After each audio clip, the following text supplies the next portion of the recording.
She called you a good man, and something in your chest went cold, because you know what that means. You felt the translation beneath those words. Not, I desire you. Not, I'm drawn to you. But you are safe. You are predictable. You're furniture. You tried to love her through proximity. You thought that by being a constant warm presence you'd become indispensable. But in the architecture of the feminine psyche, a man who's always there isn't a partner. He's the floor she walks on to reach the window where she looks out for the storm. And here's what makes this unbearable. It's not a choice she's making. It's not cruelty. It's biology. Her evolutionary intuition, the part of her that's been selecting for survival for 100,000 years, registers your harmlessness as a dead end. When you remove your edges to be safe, her ovarian psyche sounds an alarm. This man can't protect. This man can't provide. This man is a genetic cul-de-sac.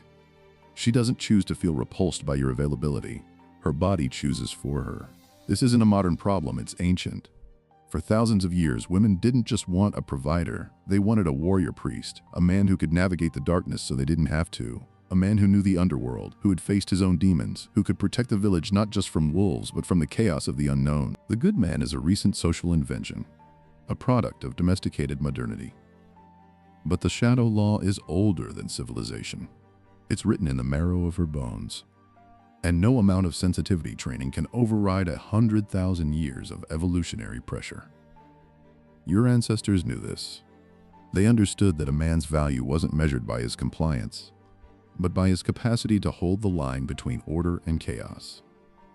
The modern domesticated man has forgotten this. He thinks safety comes from removing his edges, but the ancestral sovereign knew that safety comes from having edges sharp enough to protect what matters. She doesn't love the unavailable man because he's cruel. She doesn't chase him because he's mean or distant or playing games. She loves him because he can't be owned, because he sits on his own throne, because he hasn't abdicated his kingdom to live in the hallway of hers, hoping she'll notice him waiting. And you've abandoned your throne entirely. You handed her the deed to your psyche the moment you decided to be the good guy. You gave up sovereignty for proximity, and proximity without power is just furniture with a heartbeat. There are two men in this story: the safe provider, predictable, harmless, always there, the floor, and the sovereign shadow, autonomous, dangerous, whole without her, the storm. One she walks on, the other she surrenders to. You are the floor, and somewhere inside you there's an empty throne gathering dust. Carl Jung spent his entire life mapping this law, a shadow law. And once you see it, you can't unsee it. She doesn't want the unavailable man because he's better than you. She wants him because he's a mirror. And what she sees in that mirror is every part of herself she's been taught to reject. Her power, her autonomy, her refusal to be consumed. Jung called this the shadow. The parts of ourselves we bury in the unconscious because they're too dangerous, too selfish, too free. When we meet someone who embodies what we've disowned, we don't just feel attraction. We feel possession, obsession, the pull of the psyche trying to reintegrate what it lost. But here's where it gets uncomfortable. Jung said something that'll annihilate the story you've been telling yourself. A harmless man isn't a good man. A good man is a very dangerous man who has that under voluntary control. Read that again. A harmless man isn't a good man. Your gentleness is a lie. And worse, it's a form of psychological colonization. You aren't being nice, you're trying to buy her. You've signed a covert contract with yourself. If I'm harmless enough, patient enough, present enough, she has to love me. This isn't virtue. It's manipulation with a smile. It's conquest disguised as kindness. You think you're the victim here, the nice guy who keeps getting overlooked. You're not. You're the predator. You're trying to colonize her desire through submission. You're attempting to own her by making yourself so indispensable, so woven into her life, that she has no choice but to want you. And she can smell the desperation underneath. The covert contract, the transaction you're running where you deposit niceness, patience, availability, and expect to withdraw desire, validation, love. When she doesn't pay out, you feel cheated, resentful, betrayed. But she never signed your contract. You wrote it alone, in the dark, and then blamed her for not honoring terms she never agreed to. She sees through it every time. And her biology recoils. If you can't bite, your choice not to bite is meaningless. If you can't walk away, your presence is worthless. If you can't disappoint her, your approval means nothing. Here's why. A woman's attraction is a safety check. Her psyche asks one question beneath all others. Is this man strong enough to protect me from the world? And more importantly, is he strong enough to protect me from himself? If you have no monster, you have no boundary. If you can't be dangerous to her, you can't be dangerous for her. Your lack of a shadow doesn't make her feel safe. It makes her feel alone in a dangerous world, standing next to a man who couldn't protect her from anything. The sovereign shadow she obsesses over isn't a man who's mean, he's a man who could be. He's integrated his monster. He has the capacity for destruction, and he holds it on a leash. That leash is what makes her feel safe. Not the absence of the monster, the control of it. You've amputated your monster entirely. You've cut away your edges to be likable. And she doesn't find this virtuous. She finds it predatory. The predation of a man who needs her so badly he'll evacuate himself to keep her. There's a reason this pattern repeats. You're holding a mirror to their shadow, and they're holding one to yours. But understanding that you are the floor is only the beginning. To stop being walked on, you have to understand the specific psychological leak that drains your power every time you speak to her. She isn't playing games. She's projecting a shadow. The parts of ourselves we reject don't disappear. They go underground into what Jung called the shadow, and we project them onto others. The unavailable man becomes a walking embodiment of everything she's buried. The unavailable man isn't attractive because he's absent. He's attractive because he doesn't leak. Every time you over-explain yourself, you leak sovereignty. Every time you seek her permission, you leak sovereignty. Every time you fill an awkward silence with nervous chatter, you hand her the deed to your psyche. There are 4 leaks that drain the fragmented man. The leak of explanation. You justify your no. You can't set a boundary without a paragraph of reasons. You think if she understands why, she'll accept it. But every explanation is a negotiation. And negotiated boundaries aren't boundaries at all. The leak of validation. You ask, "Are you okay?" 10 times a day. Not because you care, but because you need her to be okay so you can be okay. Her mood is your thermostat. Her approval is your oxygen. You've outsourced your nervous system to her emotional state. The leak of presence. You're always there, always available, always waiting. And that constant presence isn't love, it's surveillance. It's a psychic weight she can feel pressing on her chest. Your availability isn't a gift, it's a demand dressed as devotion. The leak of emotion. Your vulnerability is actually a demand for her to mother you. You don't share feelings, you offload them.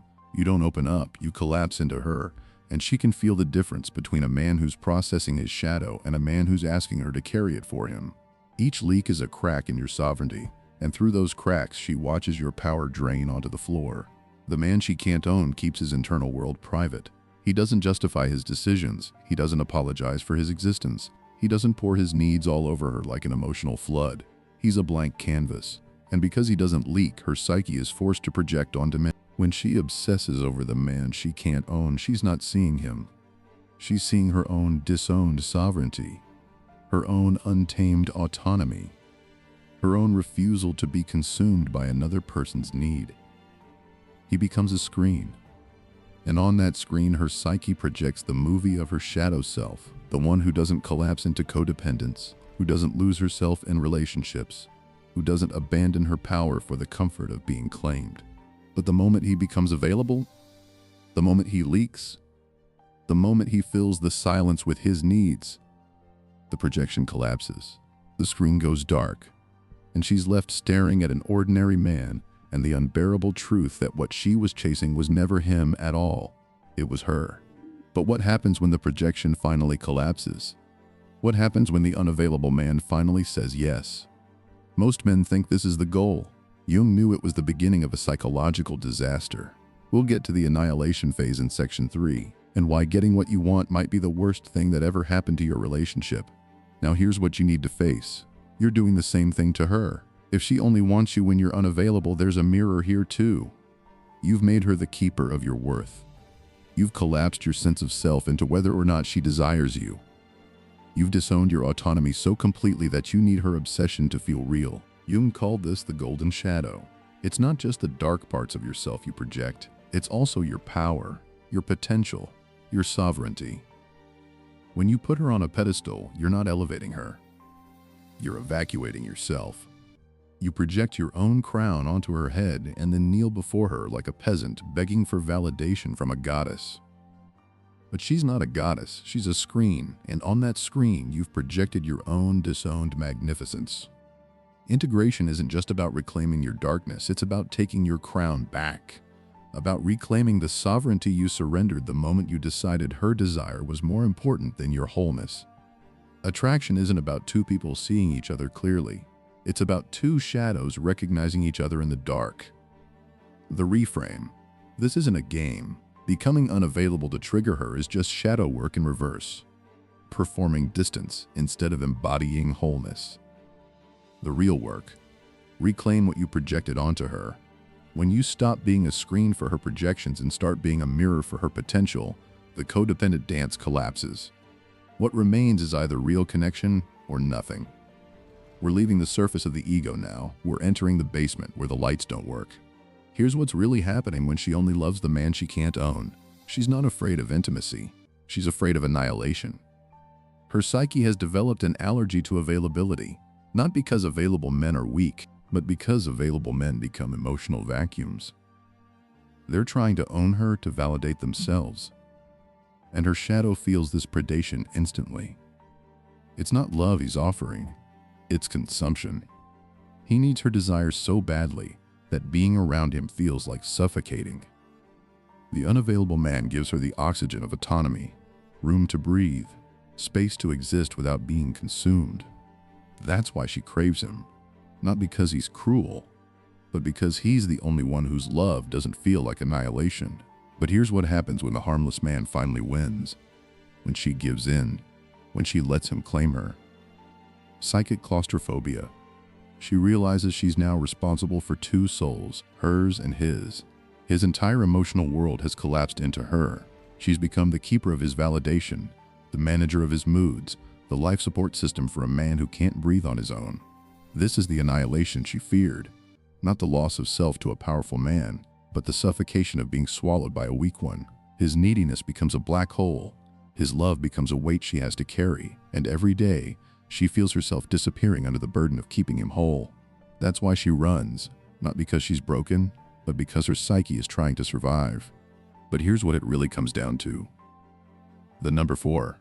The unavailable man can say no to her. He can disappoint her and survive it. His yes means something because his no is real. When you can't say no, when you can't disappoint her, can't walk away, can't prioritize yourself without guilt, she knows you're owned. And owned men are invisible. You felt that moment. When you finally opened up, finally admitted how much you care, and she went cold. It wasn't you she was rejecting. It was the annihilation she felt coming. Now here's the shadow truth you need to face. You're doing the same thing. When you make her the center of your world, you're asking her to carry your disowned masculine, your sovereignty, your wholeness.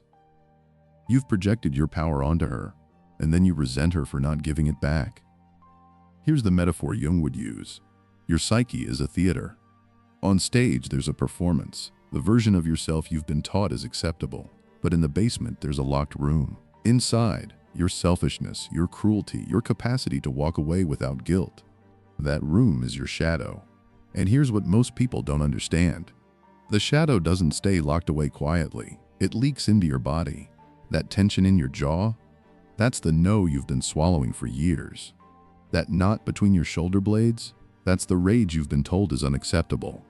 That numbness in your chest, that's the desire you amputated because wanting things made you selfish. The shadow lives in the body. Your repressed aggression becomes chronic back pain. Your silenced boundaries become a stutter when you try to assert yourself. Your amputated ambition becomes a fog of boredom that never lifts. If you descended into that basement right now, you'd smell it. The stagnant air of unlived potential, the mildew of emotions left to rot, the dust on the throne you abandoned. The shadow isn't an abstract concept. It's the weight you carry every day without knowing why you're tired. When you meet someone who's left their basement door unlocked, something ignites. You catch a glimpse of what you buried. She sees the unavailable man standing in his autonomy, whole without her, and her shadow recognizes itself. But she doesn't realize she's looking at a reflection. So she chases, she obsesses. She tries to possess what she's seeing, not realizing she's trying to possess herself. When he becomes available, the projection dies. The love evaporates. You've never been loved for who you are. You've only been loved for what you reflect. And you've never loved her. You've only loved the way she makes you feel when she wants you. Real love only becomes possible after you've reclaimed your shadow, after you've descended into that basement and integrated what you find there. She might never do that work. She might spend her entire life chasing unavailable men, never realizing she's chasing herself. The question is whether you'll betray yourself again, becoming unavailable not because you're whole, but because you're performing the very thing she projected. You've been taught that the only alternative to being a nice guy is being a monster. But there's a third option: individuation. The only way to be both fully present and completely unownable. Here's the paradox Jung discovered. She only loves the man she can't own. It's true, but not in the way you think. She doesn't want you to manufacture unavailability. That's just shadow projection in reverse. That's you performing the thing she needs instead of becoming it. And she'll feel the difference every time. What she actually wants is a man who's genuinely whole. Most unavailable men aren't integrated at all. They're just wounded differently, avoidant, commitment-phobic, terrified of intimacy. They're not whole. They're just far away. She mistakes distance for sovereignty. She projects wholeness onto absence and then suffers when the absence is all she gets. What she actually needs is a man who's both available and whole, present and sovereign. But that man is rare, because that man has done the work most people spend their entire lives running from. Jung called this individuation, the process of becoming whole, descending into the shadow, reclaiming the disowned parts, emerging as an integrated self. You can be the man she can't own, not because you're withholding, but because you're sovereign. He's not unavailable, he's unownable, and that's what her psyche has been seeking all along.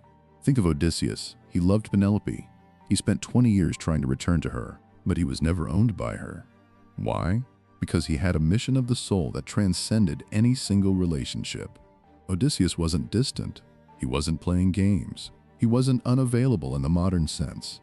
He was driven by something larger than romantic love, a calling that no woman could claim, a purpose that existed before her and would exist after her. That's what makes a man unownable.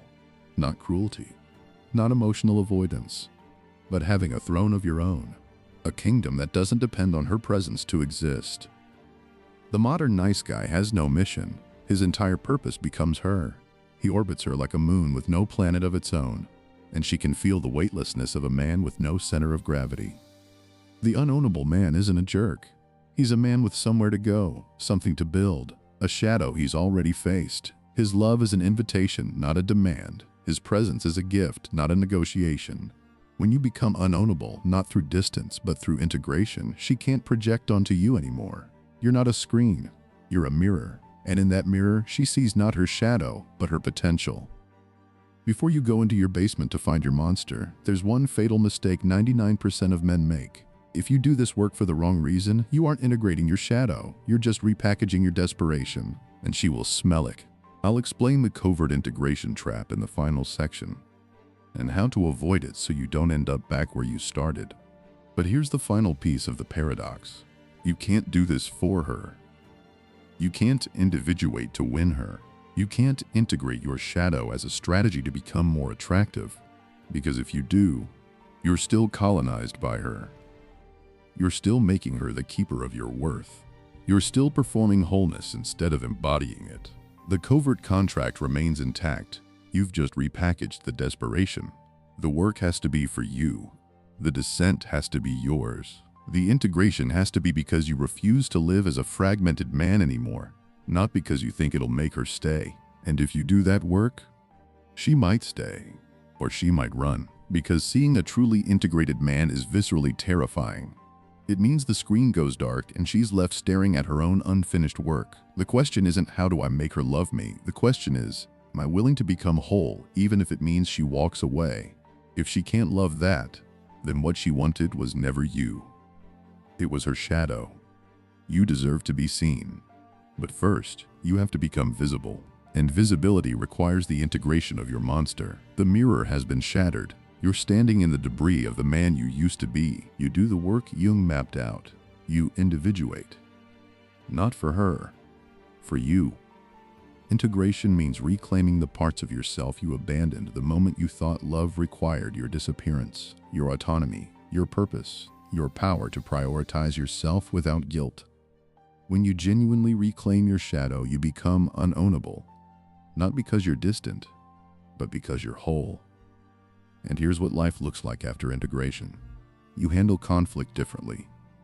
You don't need to win anymore. You can hold your position without needing her to surrender. You can disagree without the desperate subtext of, "Please don't leave me for saying this." You look at her differently. Not with the hungry eyes of a man who needs her to see him, but with the steady gaze of a man who's already seen himself. Your attention becomes a gift, not a plea. You hold silence differently. The space between words doesn't terrify you anymore. You don't fill it with nervous energy or anxious reassurance. You let the silence breathe. And in that silence, she feels your sovereignty more than she ever felt your words. This is the silence of the sovereign. Not cold, not distant, but complete. A man who's at peace with his own basement. A man whose monster walks beside him instead of clawing at the door. The goal isn't to become a monster.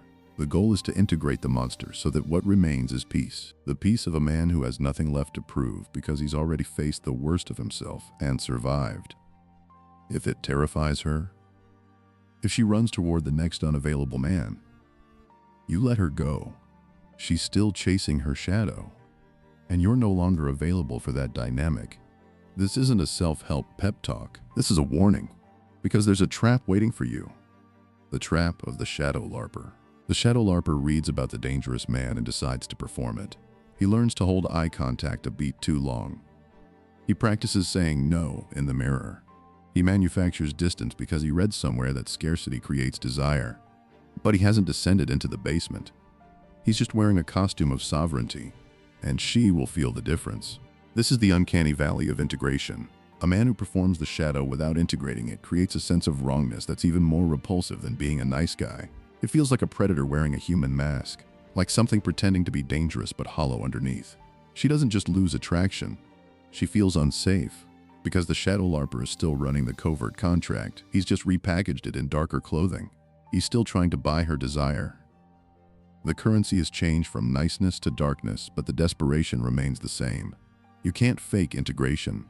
You can't perform sovereignty. Either you've descended into the basement and faced what's there, or you're still a boy playing dress-up in his father's armor. Until you integrate your capacity to walk away, to truly be unownable, you remain invisible. A monster, your capacity for mayhem, your power to disappoint her and survive it, your ability to say no. That shadow is waiting. It's been waiting your entire life, in that basement, behind that locked door, in the darkness of everything you've refused to become. The question isn't whether you'll face it. The question is whether you'll face it now, through your own descent, or whether life will force you into that basement through crisis. She's not going to save you. She's not going to wake up one day and suddenly see your harmless devotion as attractive. The only way out is through. What monster would you finally become?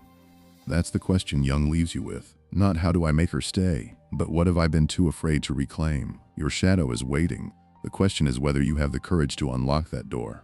Because until you do, until you integrate your monster, reclaim your crown, and stand in the uncomfortable truth of your own dangerous sovereignty, you'll remain invisible, a screen, a validation machine for women who can't see you because you've made yourself impossible to see. The shadow is patient. It'll wait forever, but you don't have forever.